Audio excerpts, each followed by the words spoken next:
What does it mean to orient to the world? Well, we're just starting with a big philosophical question, aren't we? Yeah, it just means understanding our place within it. Where are we? What are we doing? What are we thinking as it relates to all the other people and out there in our surroundings? Where do we draw the line between the reality of that orientation and the perception of it? It depends on what the goal is. I think I think more often we probably want to believe that we're understanding the world the way that it is, but the degree to which we actually hit or achieve that accurate understanding is really a big unknown. We need to successfully navigate the world. We need to understand where we are relative to somebody else so we don't run into them. We need to understand what we're thinking and what they're thinking so we don't have a fight every time that we're having a conversation with somebody. But whether we're accurately assessing that is probably a little bit less important than just making sure that we can. What's a game plan that we can create when we understand when we're supposed to trust our perceptions or when our perceptions are working against us? Um, can you say it a different way? I guess within experiences of my life, there have been times where my perceptions were spot on and helped me. And then there have been other times where I was like, whoa, I was completely wrong there and I had the wrong perception and that was really holding me back. Sure. Can you give an example of where you were right and you know that you were right, and how did you know that you were right? Um, Because I I, think that's really what is interesting is how do we know that we're right? So you can think back like several years ago on social media, there was something called like hashtag the dress. And what was that? That was, the real story is that there was a woman who was going shopping with her daughter, or going shopping, and her daughter wasn't there. She took a picture of a dress while she was in the dressing room, and that she was considering, and maybe two of them, and she was like, well, which one should I wear? Should I, what do you think about this one? And she sent that picture, like texted her daughter that picture, and she's like, what do you think about the blue and black one? And the daughter's like, what are you talking about? It's white and gold. And they're like, no, it's blue and black. I'm looking at it right now. And the daughter's like, well, I'm looking at it too, and it's white and gold, or, some version of that. But those are entirely different. But they were each certain that what they were looking at was the truth. And so they posted it to social media and were like, okay, world, you decide. Is this dress blue and black or is it white and gold? And that thing like went viral within the first 24 hours. Like so much of the world had seen it, had weighed in, and people were adamant that it was blue and black. They were just as adamant, others were just as adamant that it was white and gold. They were certain that what they were seeing was the truth. So much so that it caused fights within relationships. It caused friendly disagreements within friendships. And there was lots of scientific publications on that. Like, how could people be so certain when they have such different opinions? Vision scientists weighed in to try to analyze exactly the pixels in that photograph. People tried to track down what that dress actually was and go find it in the store. I mean, just because some mom and daughter couldn't agree on which dress to buy or which dress had which colors in it. Um, and then there's lots of vision science reasons for like, how could that have happened? And it has something to do with our brain trying to input what is the light source and making corrections as we're interpreting the input that we get. And that can lead us to have these different perceptual experiences. But because we're not aware of all that like vision science computation that our brain is doing to try to integrate what infers to be the light source and the direction of the light source and the type of light source. Is it natural light? Is it incandescent light? What is that? Because we don't know that our brain is doing that, we can't understand the source of the bias. How can you possibly see that as white and gold? It is so obviously blue and black. There's so much that's happening behind the scenes within our brain space that we don't have introspective access to. It can lead to great certainty, but polarized opinions about the way that people are seeing the world. So hashtag the dress, go check it out if you're interested in a little bit of fairly recent social media history. So bringing that landscape now into the world of goal setting and motivation, I'm curious to know the backstory of how you even got into this work and especially within this intersection at motivation. So I'm a social psychologist. That's not a clinical psychologist. I don't know your background with your mother and how much you do or you don't like her. Tim, I'm not sure about that. That's not my area of study. But as a social psychologist, I am a doctor of people. And I find these kinds of examples really fascinating of how can we look at the world around us, be a part of this world, be a part of this same world, and yet understand it in fundamentally different ways and be so certain of that. That can lead to polarization with great societal consequence. It can lead to rioting in the street because some people see video evidence in one way if we're talking about how police engage with civilians, and some people see it in an entirely different way, so much so that they're willing to go out and protest to strongly advocate for their position, regardless of what that position is, to go out into the streets and fight about it. It can lead to big disagreements when we're talking about relationships and you're trying to read the emotional expressions on a partner's face as you're having a conversation, or you're in an argument and you're like, why are you doing that? Like, why is that your reaction? And they're like, what are you talking about? What are you seeing? And like, that's not what I'm thinking. That's not how I'm reacting. Yes, it is. I'm looking at it on your face. So those I find really fascinating as a behavioral scientist, trying to understand what leads to people's thoughts and behaviors and how we can be on such different paths. And importantly, when you add that on, that the certainty that people have, they are so certain that their understanding of the world is the right understanding of the world. Even if those two understandings are entirely different, the certainty might be matched. And how can that be? If we knew that we were tricking ourselves, if we knew that we were disregarding half of the evidence that's out there, if we knew that we were intentionally not trying to pay attention to half of the relevant information, or ignoring our la la la la la to some of the stuff that would be useful to inform our decision, then we might not be as certain as we are. So that got me interested in trying to figure out, well, how is that? How can we be so certain that we've got all the facts, and those facts, by necessity, land us on this particular conclusion? And I think if you start to invoke our visual experiences as we're looking at the world around us, there are the things that we see, that we know that we see, but then there are things that we aren't seeing. And that's harder to integrate into our cognitive system. The unknown unknowns, the things that we don't even know about because we never took them in the first place. And so that brings in our visual experience. If I'm always looking to the right, it's going to be harder for me to even be aware of what's on the left, to know that I'm not even using that information. And coupled with that is that people think that their eyes give them a veridical, truthful, accurate, complete understanding of the world that's out there, because again, they aren't aware of what they aren't aware of. They don't realize that there's a whole vast world around them that they're not even taking in the first place. And so when you put all that together, you can get a kind of a better understanding of how could we be so confident yet so polarized. It's because a lot of what's out there we're not even aware of having missed in the first place. And tying that into motivation, I feel like we can get into the perception of, motivation is just innate within us. It's just something that like, oh, this is naturally, like, this is my purpose. But how does vision play into the motivation piece and actually seeing what motivates us? Yeah, I mean, if you think about New Year's resolutions, lots of people set them, lots of people believe that they're really useful. The content of New Year's resolutions tend to be the same every year. I want to exercise more, I want to be healthier, I want to prioritize my mental or physical well-being in some way. So if it's the same basic set of New Year's resolutions every year, why is that? How come we aren't checking it off from the year before? Why is it that we continue to reset it? And a lot of the times it's because the way that people go about trying to maintain their motivation and set their goals maybe isn't the best tool for the job. A lot of people think about willpower. I just need more willpower. I don't have enough willpower to avoid the temptations. Like I don't have the willpower to avoid chocolate cake, or I don't have the willpower to stop smoking.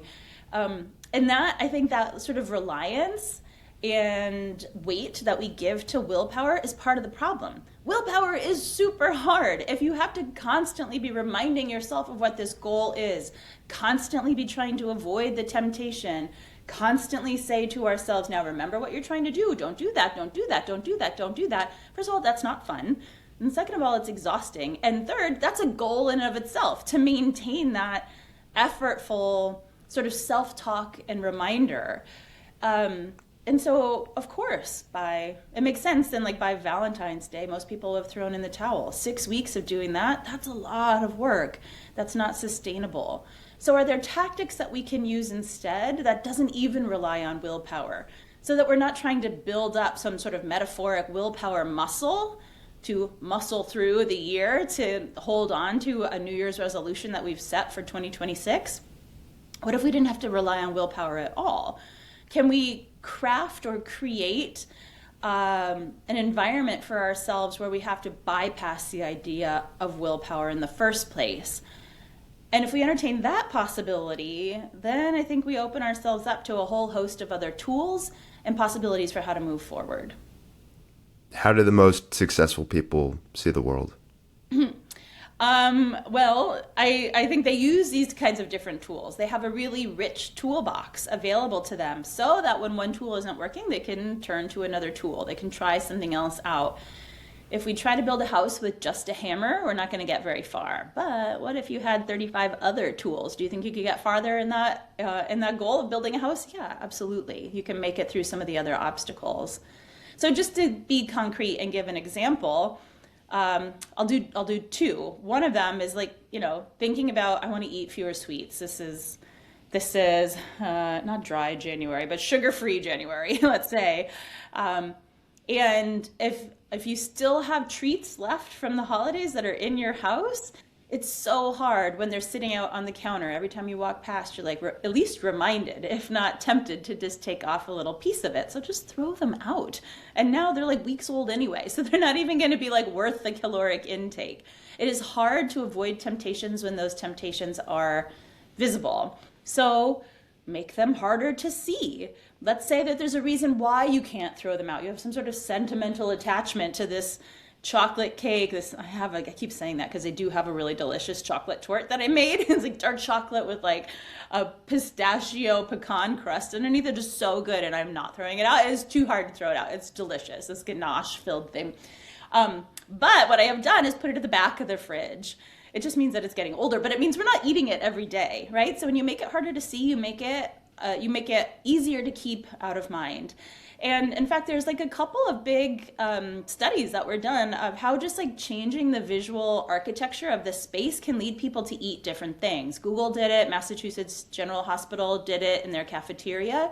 But in both cases, what they did was like take the same options of snacks at Google or lunch options in the cafeteria at the hospital and just reorient where they're placed. So at Google, they put the sugary beverages behind opaque glass, so glass that you can't see through. At the hospital, they put those like caution beverages and foods, the ones with more processed ingredients that have higher sugar content, and put them lower on the shelves or higher on the shelves and not at eye level. And in both cases, they tracked what snacks did people eat. At Google, it was by the people who replenished the snack centers, how frequently were they replenishing the M&Ms versus the sugary beverages versus the water. And at the hospital, they were looking at what got scanned through the cash registers. And what they found was that by changing the placement of these things that we all probably know that we should and might be wanting to eat less of, high sugar, high processed foods, they actually were purchased and taken less often by simply changing how easy it is to see them. When it was harder to see them, people chose them less. We can do that in our own kitchen. We can do that in our own pantry and become conscientious visual architects of our space and nudge ourselves into making fewer of the choices we want to make less of and maybe more of the choices that we want to make more of. So when we take on that role of being a visual architect of our space, I think it's obviously easier when it's with physical products and you're able to physically manipulate the placement of things. How do we bring that same mindset and that same identity as a visual architect when it's more abstract things like goals or the way that we're trying to position our life? One of the problems with goals that really matter to us is that they're not going to get accomplished in one day and that they're going to take time. And sometimes temporal distance is the problem. It can feel like, oh my God, when is success going to happen? It's going to happen so far into the future. It's hard to consistently make the choices today that I need to reap the benefits of that far off future goal. We can think about that. We can think about that in terms of saving for retirement. I did a cool study with a group of 60 students that I was working with. They were all on the brink of graduating from college. Most of them had at least part-time jobs that they were using to pay their way through school, if not full-time jobs lined up for when graduation was going to happen. And they're all, 21, 22, maybe 23 years old. And I was asking them, how many of you, of the 60, save for retirement? Are putting anything aside for retirement? What do you think? What's your guess? 1 in 10 of them. 1 in 10. 55 out of 60. So yeah, that's about right. Like about 10%. Is it 90% or not? Now I'm no economist, and my ability to understand how retirement works is pretty limited. But I do understand compound interest and the benefits of compound interest. You can be far better off if we save a little bit starting sooner in our life than trying to play catch up later in our life, because it just keeps like snowballing, right? The return on that investment is going to be much greater even if you're putting in a smaller amount earlier on. And these are smart students. They're students at New York University. They know what the definition of compound interest is. And yet when I ask them, why are you not doing it? The most often given response to that was like, oh my God, retirement seems so far away. Like what I am dealing with right now is far more pressing.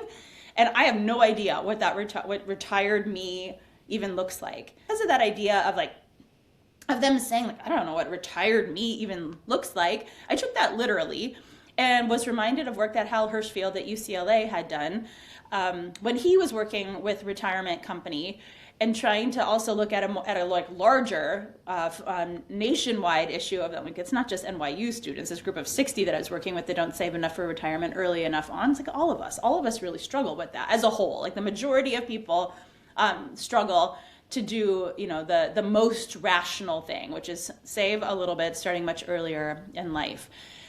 So I took an approach that he had used in his own studies. What I did with this group was ask them to submit a photo of themselves right now, and I morphed that with a photograph of a successful person who's much older. Like I took a picture of Maya Angelou, I took a picture of Betty White, I took a picture of famous journalist on television. And matched their gender identity, but like created this montage of where they could see within a few seconds of what aging looked like for them. So now they started to see some wrinkles. They started to see Betty White's coif of hair appear on them. And I showed them that video because what that did then was like literally help them see what retired me might look like. Now, for some people, for most of them, it was terrifying. They had they don't have wrinkles. They have no idea what that's going to look like. For some of them, it literally took their breath away. There was one girl in particular that was just like, and I thought like, oh my God, I'm going to have to do CPR on her. This is so shocking. And she said, that's horrifying. I mean, I thought it looked pretty good. Like if I aged that way, I would be pretty happy. But it was horrifying for her to see what that looked like. But even though that was such a scary thing, the reason why it was so scary was because it was so different. They had never even taken the time to imagine what they might look like in the future, what they might look like in 50 years' time. But it connected the dots between the here and now and that distant, far off future. They could see what that might look like to them. We also asked them in that moment to think of like what the day in the life of this person now might entail. What are you going to do with your day? What would a fun day look like? So they transcended time to put themselves into that far off future. And then we had a conversation of what their day would look like. What do you think your goals are? And one of the questions was like, what's your interest in saving for retirement? That was just another question after they had transcended that temporal distance. And almost all of them were like, oh, I get it. Yeah, I think I'm going to start saving for retirement now. So it changed their motivation. It changed their interest. When before they were like laughing in my face about like, are you kidding me? There's no way I'm doing anything for retirement right now. Even though I understand compound interest, like my rent is due, my tuition payments are due. Like my current today demands are so important. There's no way I'm giving any of it up. It changed their understanding and their perspective and their interest in making a sacrifice today that would benefit them in the far off future.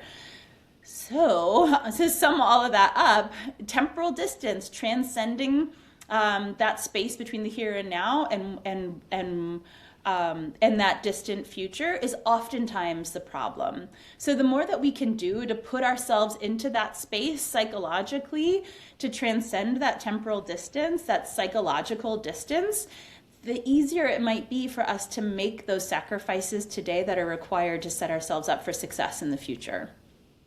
That's a fascinating experiment because I feel like when we understand future self, we automatically go to, okay, what do I want my success to look like, or what do I want my work to look like? But like if you literally see what you physically would look like in the future and understanding that is your future self and like starting there on the ground level, it definitely feels like you're able to have a stronger perception of what life will look like when you start with the physical. And that seems like a great example of what you're talking about. You get into this framework of narrowing focus versus widening the bracket. Can you explain more of that relationship between those two things and like knowing how to narrow and, you know, when to narrow and when to widen? Sure. Yeah, a couple years ago, I had a chance to go over to Brooklyn to an old armory building. This old building where they used to train military soldiers. It's been long decommissioned and turned into a family YMCA. Now it's this beautiful old space. It's got a track inside, and it's open to, you know, moms pushing strollers around to take their kids outside of our small New York City apartments in the wintertime, or you know, people who are trying to burn off a few extra calories. But it also hosts Zenith Velocity, this running club that includes some of the most decorated athletes in the Olympics. There's like the fastest guy out of Trinidad. There's you know, people who've won the gold and silver and bronze medals out of Tobago. And it's a fascinating backstory about how did all these guys end up, and they are guys, it's a men's running club, end up training in Brooklyn at this old armory building. But their physical therapist invited me to come out and talk with these guys about what are you doing? How are you looking at the world around you? Is there anything to the way that you look at the world that might relate to your incredible success in your profession and in the Olympic Games? And I thought going in that they might have superpowers of perception, that somehow when they are competing, they're not only aware of like where are they running to, what is their goal, but where's the competition. It's like almost as if they have eyes on the back of their head or 360 vision or something, and that they are fully immersed in this competition and know exactly where they are relative to other people. I am no athlete, and will probably never even get to go to the Olympics as a spectator, let alone as a participant. But I was completely wrong. Most of them said that what they do is that they have like this narrow tunnel vision on a target that they have set, a goal that they've set, a physical goal that they have set, and they are not paying attention to their peripheral vision. They're not distracting themselves with what's going on around them, and they're not aware of where the competition is either. And even if they feel like they haven't mastered this like tunnel vision, narrowed focus approach, they think that they should. So it's a strategy that they use or they're working towards using. And when they describe what that's like, you know, blinders on the sides, just focused on some target, that they've really honed in on that, I could imagine what that looked like. That wasn't hard for me to envision that as a strategy to use. And the words that they were using really resonated with me. And so I went out, and in the years since then, I've taught thousands and thousands of people, professional runners, successful runners, amateur runners, people who are struggling to lose weight, those that have mastered their fitness goals, men and women, low and high BMI, high and low waist to hip ratio, resting metabolic rates all over the place. This is a strategy that everybody understands. They can implement it. And when they do, their running pace increases, their success increases. When it's a strategy that people hadn't used or hadn't learned before, compared to an alternative strategy that some people think might work, paying attention to your surroundings, knowing what's going on the left and the right and in front of you, and turning your head around, almost like a distraction, a visual distraction technique. Some people think I should distract myself and I'll be able to push myself a little bit farther, or that's going to help me go faster. I'll get out of my own mind space that maybe is not doing me a service. That more natural distraction sort of attention. Those that had narrowed their focus of attention in a tightly controlled lab setting moved 23% faster and said that it hurt less. The physical activity hurt less. We controlled what that physical activity was. They were moving the same distance with the same added weight, doing the same sort of physical movements, and yet their efficiency improved by narrowing their focus of attention and doing something that they didn't intuitively think was the right strategy to use. When we've looked at professional runners or those with a lot of experience running competitively, those that run at a faster pace, meaning they're moving faster, use that narrowed attention strategy more often than the wide attention strategy. And as they move through the course of a race, they ramp up their use of that narrowed focus of attention at a higher rate than people who don't have as fat, who are running at a slower pace. So it seems to be a strategy that is a hallmark of Olympic runners, of sprinters, Olympic sprinters that I first started studying at the Armory in Brooklyn, but also across the thousands of runners that we have studied since then. Those that run at a faster pace are using that narrowed attention strategy more often and at a higher clip as their runs go on. But it's something that we can all resonate with. We can make happen. It's just about making it a habit and practicing implementing it. Then that might be one of the tools that we have available to us if we're trying to push ourselves a little bit farther or faster. And do you see that, or do you think that's easily transferable to most other goals rather than simply physical goals, especially with running? I don't think it works on a treadmill, because what are you focusing on? It's a whole different game, a whole different ballpark when you're running on a treadmill. That is so boring, and it's so hard to sustain that. Like, focusing on the TV in front of you or the wall in front of you. It's not the same thing as moving through the world, moving through the space and finding new goals to set, finding new landmarks that you want to traverse and to pass. So it's not going to work for running on a treadmill. That's an entirely different beast to try to conquer. But it does have some resemblance to that saving for the retired self idea that we were talking about. That is about connecting the here and now with a temporal future, a temporally distant goal. It's the same idea here, except we're talking about physical space. It's narrowly focusing on a physical goal that's farther away, much like the temporal space that we're traversing when we're thinking about our self now and our retired self in the future. It's about focusing on that goal. Now, what we have found when it comes to exercise is that narrowed focus on that goal brings an illusion of proximity. That goal is perceived as closer. That finish line that our athletes had been focused on appears closer to them than when they're assuming a wider bracket, when they're assuming a wider focus of attention. And that perceived proximity has motivational consequences. So now, when that goal looks closer than it would otherwise if I was looking with a wider focus of attention, that perceived proximity makes me think, well, this isn't as hard to make it there. I think I have what it takes to be able to get there. I'm a little bit more excited to try it. It increases a sense of self-efficacy and ability. And that change in the psychological appraisal of what is this task going to require and what do I have available, when that ratio changes, that is what is leading to this energization, to this sort of like ability to harness some sort of inner strength that is needed to move faster and to have the physical feelings change where it doesn't hurt as much now. So that narrowed focus of attention is transcending that space. It's bringing it in closer. It's bringing that, it's closing that psychological distance, which is having motivational consequences, which is fueling our ability to push ourselves harder and faster.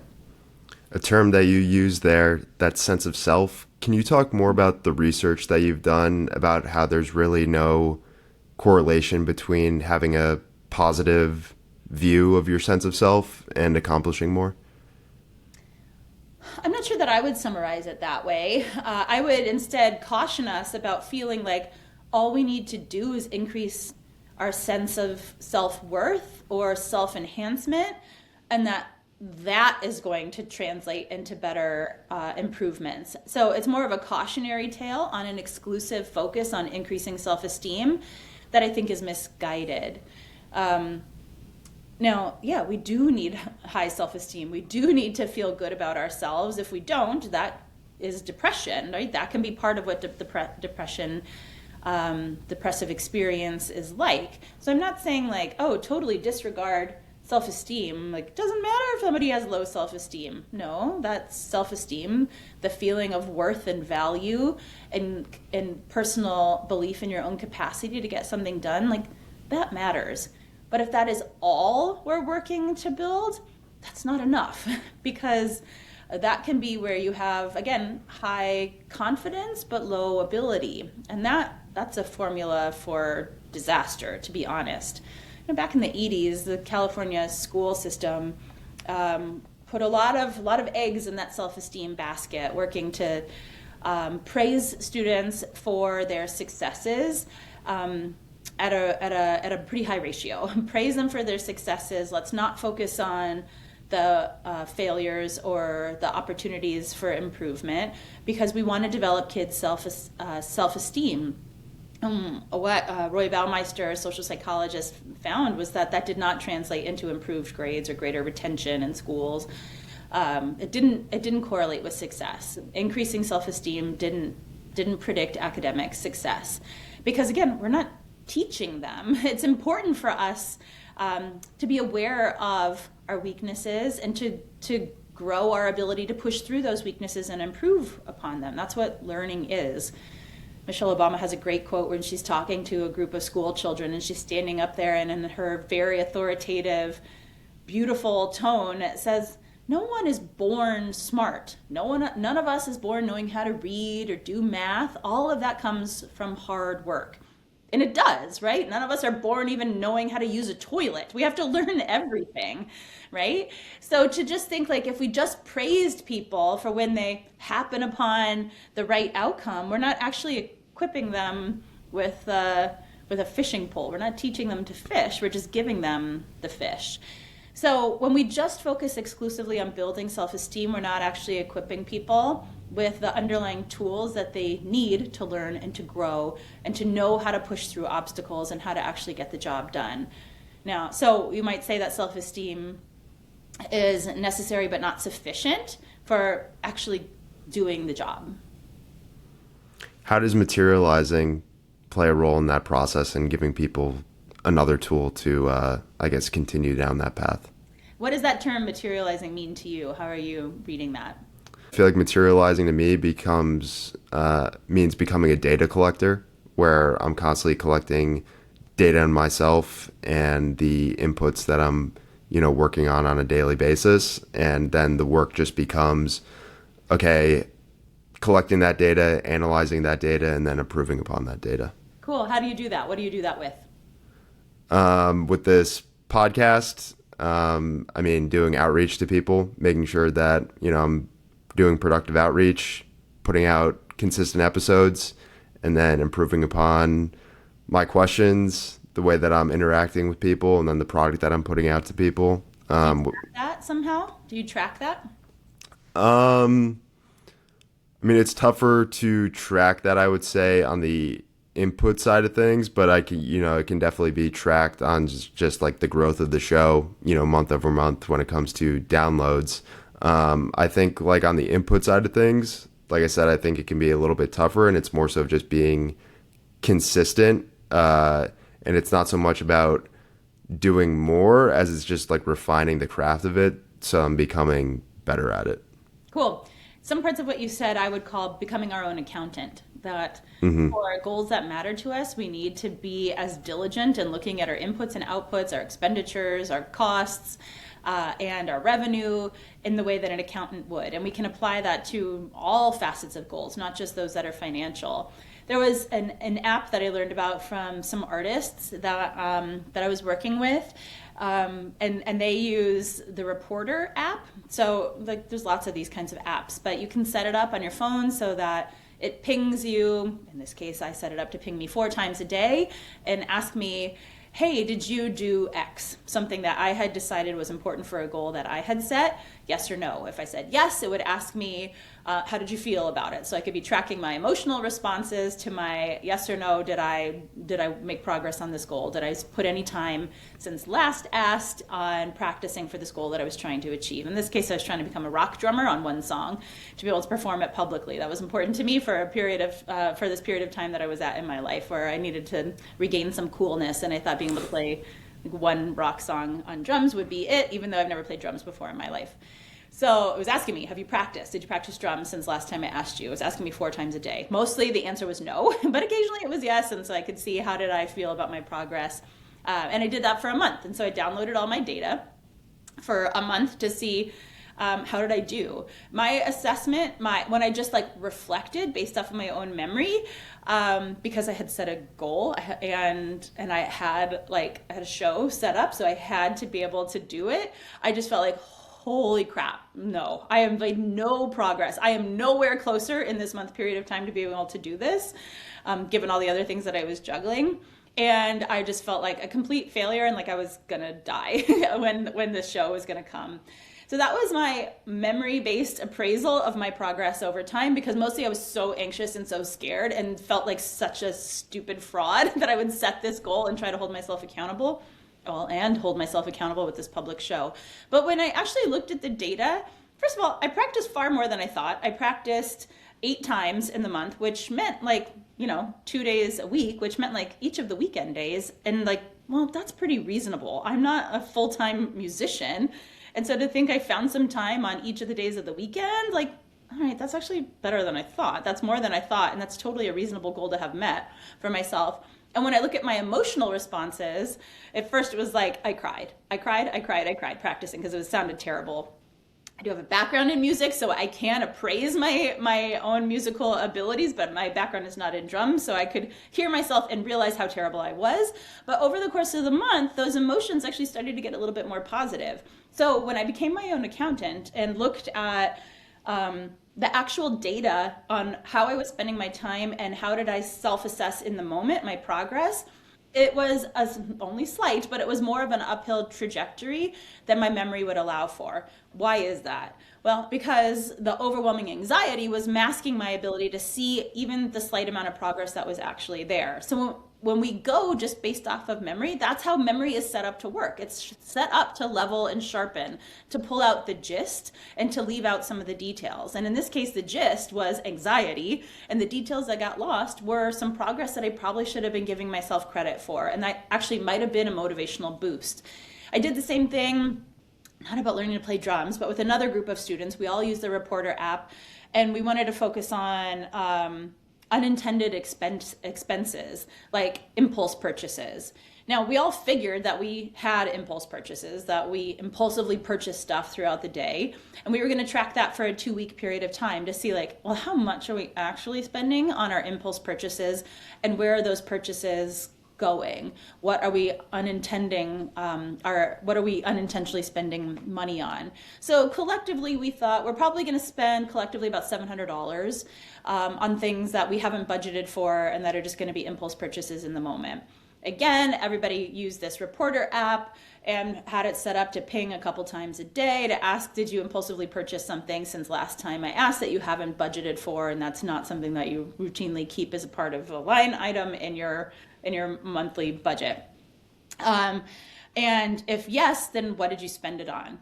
And so we thought $700, but really it was about $1,300. So we were off by $500, which, is a significant miscalibration collectively as a group. And for the most part was on food. All of us seemed to be unable to control our impulse purchases on food. For me, it was baked goods, and pecan fig bars really got me those 2 weeks. Other people, it was, whatever, chicken salad sandwich on croissant. They could not resist chicken salad sandwiches on croissants or something like that. Other people seem to be able to rationalize Uber rather than Subway costs. And of course, that costs a lot more money than Subways do. And some people were so shocked. Most of us were shocked that, oh my God, I spent that much money. When you put that into perspective, For me, it was like, oh, I could have gone to like three more, I could have paid the babysitter for three more Zumba classes in that 2 week period of time. And would I have preferred to pay a babysitter to buy some me time, or all those stupid pecan fig bars that I had bought? Oh, crap. I wish I had spent it on the babysitter instead. For other people, it was like, I could have paid for one night in a hotel room in Lower Manhattan and gone to a Knicks game with what I spent in that 2 week period of time. And would I have rather done that than what I had otherwise spent it on? The answer was yes. That guy actually cried when he had that realization. So all of which is to say, our memory is set up in a way that might serve us in some regards, but might make it really hard for us to be able to track our own progress on goals that matter. And if we want to actually track our progress, we might need to become our own accountant in some way, and to not just rely on our memory to assess what are we doing, how are we spending our resources, and to determine whether that's the way that is in our own best interest.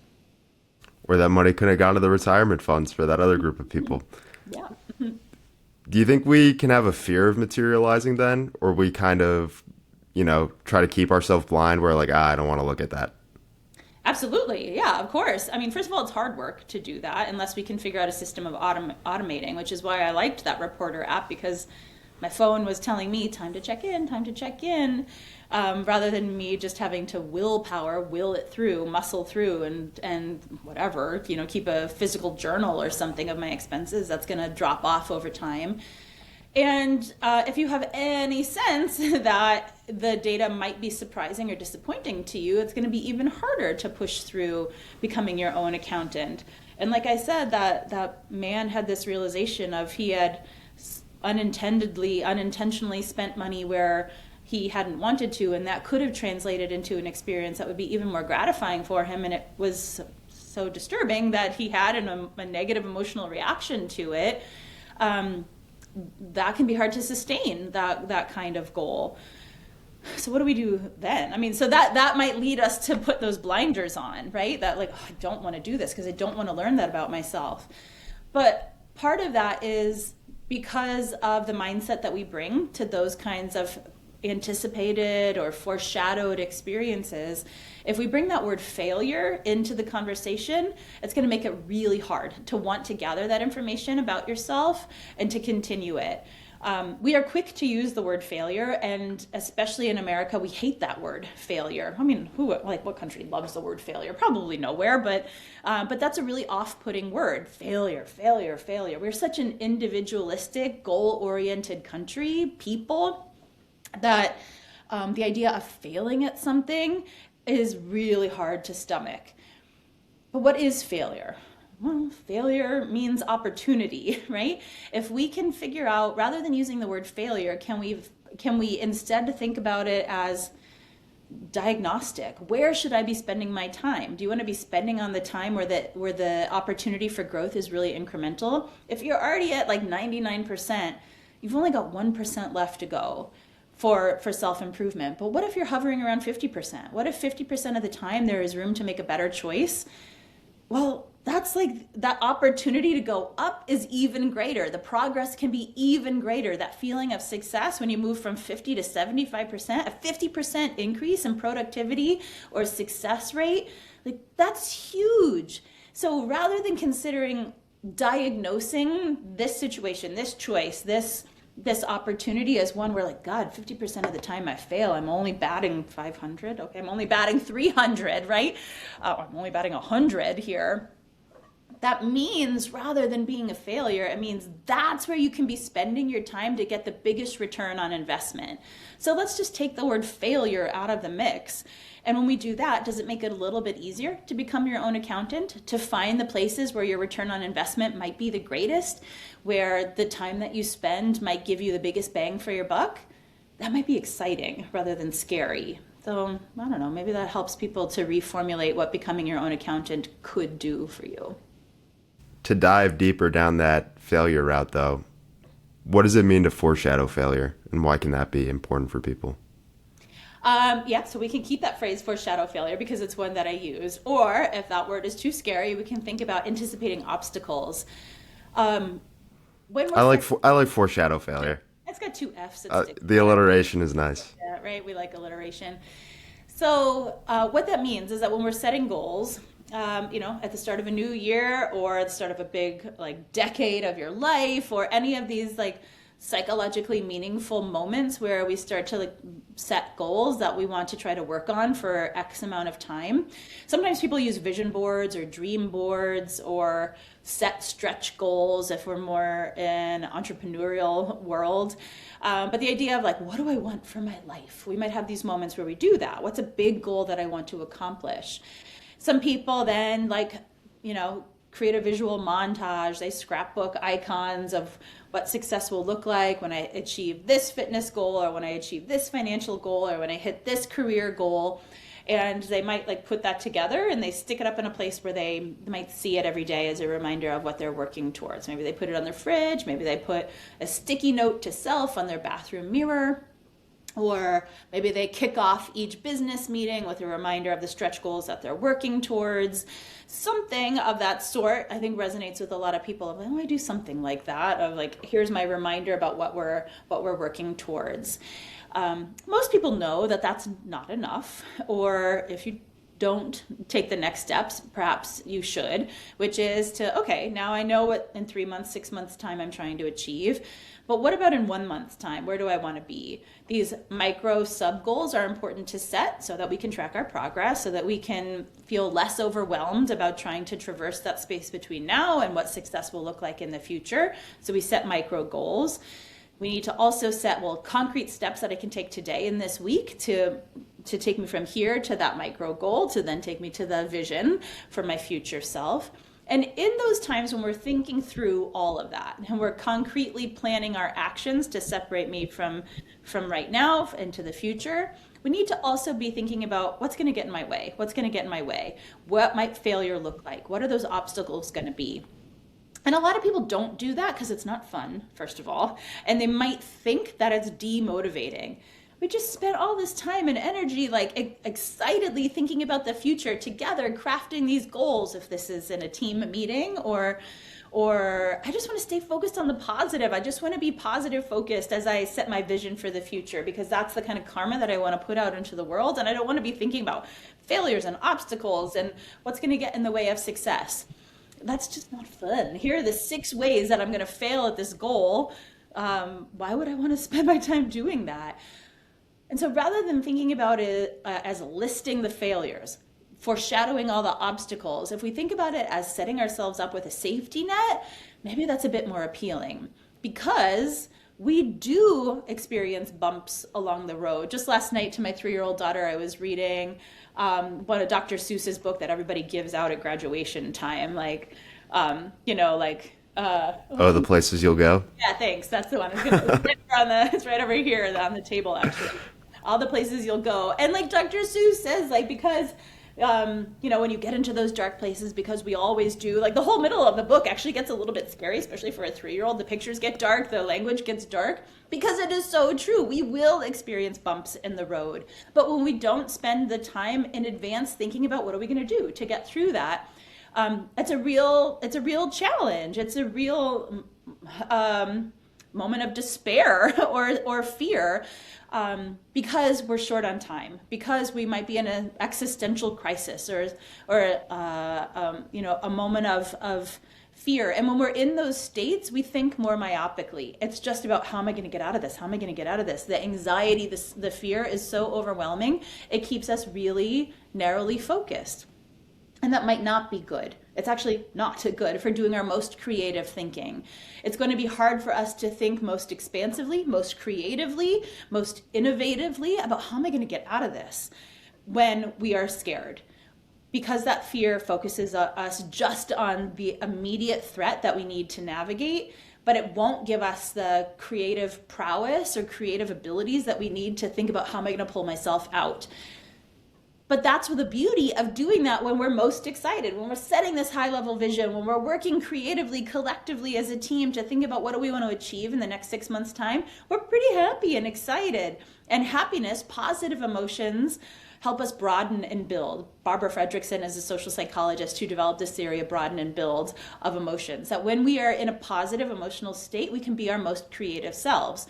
So we can harness that creativity We can harness those positive emotions to prepare backup plans. Should this happen, then I'll do this. Should this happen, then I'll do this. Should this happen, then I'll do this. We've equipped ourselves with a safety net so that when, as Dr. Seuss has told us, we do experience those bumps in the road, because we always will, we know how to pivot out of it. We don't need to also try to muster all the psychological and physical energy to think creatively when our brain is not best prepared to do that, because we're in that moment of crisis. We can just pivot to if this, then this. And even setting up the framework, the language, if this, then this, is a good tool to help us to do that automatic pivot that we might need to pull ourselves out.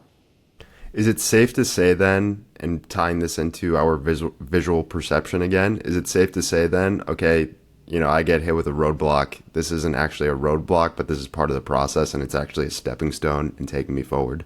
Totally, yeah. That cognitive appraisal and that reframing, talking to ourselves in different ways, is a really effective tactic. That's cognitive behavioral therapy if we were clinical psychologists in this room. You talk about the benefit of sometimes freeing ourselves from a linear pursuit of a single objective. And I think that's something that has definitely played a role within my life, where I try to tell myself, hey, lead with curiosity rather than ambition, where it's like, I wonder what will come from this rather than this is what I want to come from this. So like, if to a certain degree, our most significant outcomes or accomplishments, we can sometimes be blind to that, or we don't know exactly what will come. How do we go about goal setting in the first place? Yeah. So two things. One, I'll answer your question, but first I'm going to go on a tangent because you talked about leading with curiosity, and that's something that I am working on. That is probably I haven't set my New Year's resolutions. I still have time. But that's one that I want to work on. An example last night was my 9-year-old son. He just had, just this year, we switched him to a new school. Super hard to do when you're 9. He left some friends behind. Now he's got to regroup for just the couple years that he has left at this school. And of course, he's struggling to find a friend group that matches the friend group that he had at his last school. He was so excited last night to come home to tell me that he worked on this project. He and a friend a new friend figured out a way to work through some boredom at a moment where it was kind of like free time and they were bored with what they were doing in the after school program. And so they wrote a rap, and he showed me the lyrics of this rap that they wrote. And he was really excited. I could kick myself. In hindsight, he's excited because he made a friend and they did something together and they got through a moment of boredom, and that's what he was happy about. As a mom, I read the lyrics of this rap and I was like, And so I was like, I didn't lead with anger. I led with, don't do that, because don't write that stuff at school. If somebody sees that, you're going to get in trouble. And it wasn't terrible, but for a 9-year-old in an elementary school, at a public elementary school in New York City, they might get talked to for the lyrics of their rap. And that's what I led with. And he had, on the table, he had dismantled a Rubik's Cube, because whatever, he had dismantled. So he was, when I said I think you're going to get in trouble for that, don't do that at school, he just, so all these little pieces of the Rubik's Cube went flying across the room. And I was like, oh my God, what happened? We're not even fighting here. In hindsight, I realized he was excited to share. I made a friend. We did this thing and it was cool. I had a cool moment at school making a friend. I led with, oh my God, you guys did something stupid. You're going to get in trouble, which of course he doesn't want to get in trouble at school. He has gotten in trouble at school. He doesn't want to get in trouble at school. And so we were totally on different pages. What I should have led with is, oh, I'm curious. What did you guys mean by these lyrics? I'm curious. Tell me what you were curiosity, right? Should have led with, I'm curious. So many facets of my life, in hindsight, I'm always like, oh, I'm curious. I'm curious, husband, why did you think that stupid thing was the right thing to say? I'm curious, son. Why did you think these words were the right words to write down on a piece of paper at school? So I'm going to work on that. But leading with curiosity can help us to avoid problems that we might want to avoid. And so that's one of my New Year's resolutions. I'm curious, what does that mean instead? But your bigger question that you were asking is one just about pulling out, right? Trying to find a different way forward when your pursuit of the goal maybe isn't working, or you just keep bumping up against the same obstacle and you're not making forward progress. How do you get out of that? I'm curious what you might say, Tim. But I can think of other examples where that's the case, right? Where it's like, man, this thing is important to me. This thing is important to me. And I just can't seem to nail it. I can't seem to move forward. And I think we can all resonate with that of, I'm just not moving forward. It feels like I'm just hitting a brick wall here. We even have that phrase because I think it resonates with so many people. What do we do? Being able to quit is important for goal pursuit. Being able to quit. Now, we don't like to be quitters, right? Quitters are bad, right? We've probably been told that by whatever traditional fathers or like many facets of society. Don't be a quitter. But actually being a quitter is a really good idea when we might have taken a moment of introspective reflection and realize like, this is not working for me. And just like taking the word failure out of the conversation, taking the word quitting out of the conversation might be really useful, instead thinking about it as pivoting. Diane von Furstenberg is a famous fashion designer. She created the wrap dress. She's like, an iconic fashion designer from when women first really got to enter this market, and she made a huge name for herself. She's still an incredibly prolific and important contributor to fashion, but that is not where she started. She was a professional ice skater. That was her first career. Ice skating? Really? She actually made it really big on the international competitive circuit. Until she hit a brick wall, and she just couldn't push over to becoming one of those names that we would always associate with ice skating. So she quit. She quit ice skating, even though she was incredibly successful. And if any one of us had achieved the accomplishments that she had with ice skating, we would be pretty proud of ourselves, pretty proud of our kids if they made it that far. But she quit. So she quit when you're pretty much at the top of the game. And she regrouped. She spent some time at the Sorbonne in Paris and thought about what do I want in life? What is important to me in life? And that's when she eventually pivoted to fashion and to design. Now, some could say, I just did, say she quit ice skating and she recreated herself in fashion.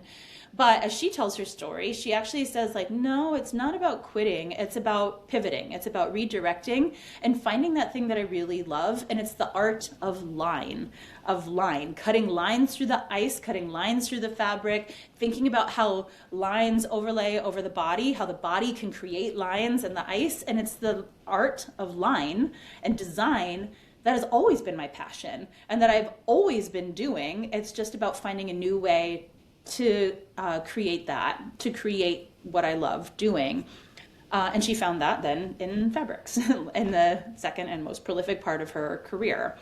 So did she quit ice skating?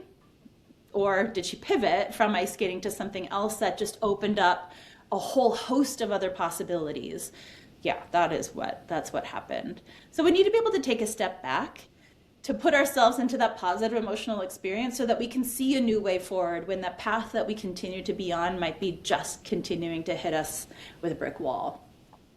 I like to look at it from the framework of quitting versus giving up, where quitting, like we're saying, can be a very positive thing where you're actually taking a step forward. We always think of quitting as, I'm taking a step back, or means I'm going backwards.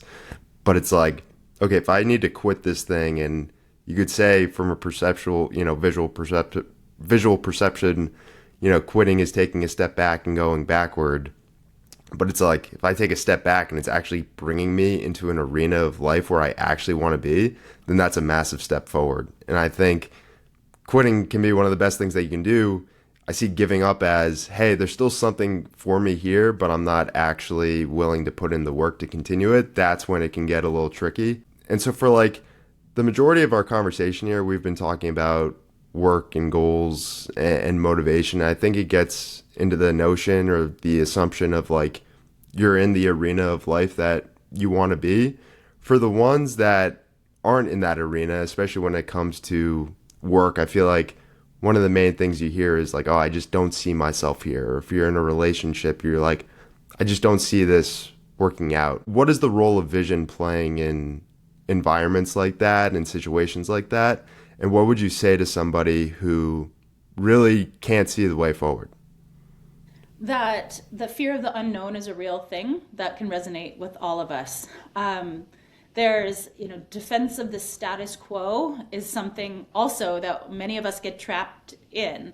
That even when this status quo, when the current situation isn't benefiting us, it's at least a situation that we know and that we're figuring out how to navigate. That parts of the status quo we might be nailing, we know how to move through it. Parts we don't, or they aren't working.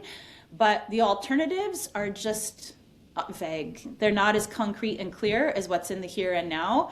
And so even though stepping into that void of uncertainty actually is an opportunity for rebirth, for growth, for a fresh start, it's hard. It's hard to step into that space when we don't know what we're stepping into. Even when the status quo isn't benefiting us to the best of our ability, we have a psychological ease or comfort with at least knowing what it is. So the more that we can do to try to make that unknown void known, concrete, clear, visualized, imagined, more materialized than it would be otherwise, it might help take out that uncertainty and the fear that holds us back from seeing the unknown as an opportunity rather than as something to be scared of. How has this work changed the way that you view yourself? Man, just like medical doctors are not immune to the common cold or to the flu, I'm not immune to all of these challenges of the psychological experience that we've talked about. So conversations like this are good reminders for myself. They're moments of reflection. Lead with curiosity, I am reminded of because of our conversation. So we're all works in progress, and so am I. Emily, it's been great talking with you today. Where can people go to learn more about you, your book, anything else you'd like to share? Yeah, cool. You can find the book anywhere books are sold. Go to Amazon, check out Clearer, Closer, Better, How Successful People See the World, or check me up on LinkedIn. I try to post content there to be accessible to everybody. Awesome. Great talking with you today. Thanks so much.